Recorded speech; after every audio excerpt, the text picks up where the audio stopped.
Ano po ang sinasabi ng Panginoon? Kung gusto mo talagang umibig, huwag mong kalimutan na magsakripisyo. Hindi po kompleto ang pag-ibig kung hindi ka marunong magparaya. Napakarami sa atin, ang gusto lang sa pag-ibig yung sarap. Pero pag hirap, wala na. Hindi po ba?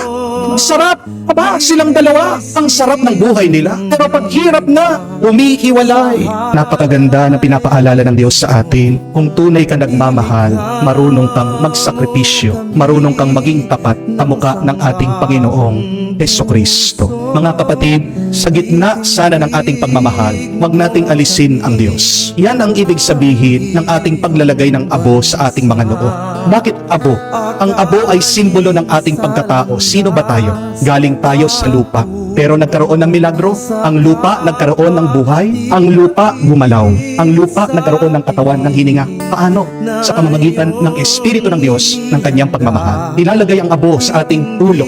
Anong sinasabi? Huwag mong kalimutan ito. Handaan mo ito. Nagaling ka sa lupa, pero dahil sa Diyos nagkaroon ka ng buhay. Lagay mo sa ulo mo ito. Huwag kang masyadong mayabang. Huwag kang masyadong mapagmataas. Pero ang dasal at dalangin po natin, sana hindi lang hanggang ulo ang alam nating mabuti. Mula sa ulo, sana maglakbay ito papunta sa puso. Kaya nga, araw ng mga abo, araw ng mga puso, anong sinasabi ng Diyos? Isa puso niyo. Lagay niyo sa puso, unawain niyo, at buhayin niyo yung alam niyong mabuti. Ano nga ang isang magandang regalo na pwede nating ibigay, ialay sa ating mga minamahal at sa Diyos?